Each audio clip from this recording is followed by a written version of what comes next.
The history of herbs. Sage.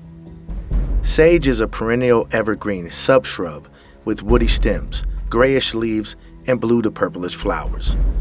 Though it has been naturalized in many places throughout the world, it has a long history of medicinal and culinary use. And in modern times, it has been used as an ornamental garden plant. Sage has been used for warding off evil, snake bites, and increasing a woman's fertility, and more. The Romans referred to sage as the holy herb and employed it in their religious rituals, and utilized it as a diuretic and local anesthetic for the skin. Charlemagne recommended the plant for cultivation in the early Middle Ages, and during the Carolingian Empire was cultivated in monastery gardens.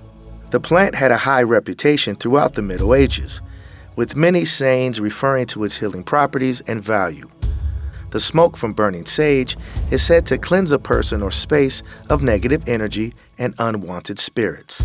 Dioscorides, Pliny, and Galen all recommended the use of sage for the miraculous properties attributed to it. John Gerald's Herbal, first published in 1597, states that sage is singularly good for the head and brain. In past centuries, it was also used for hair care, insect bites, nervous conditions, mental conditions, inflammation of the mouth, tongue, and throat, and also to reduce fevers. Thank you for watching The History of Herbs, brought to you by Dherbs.com.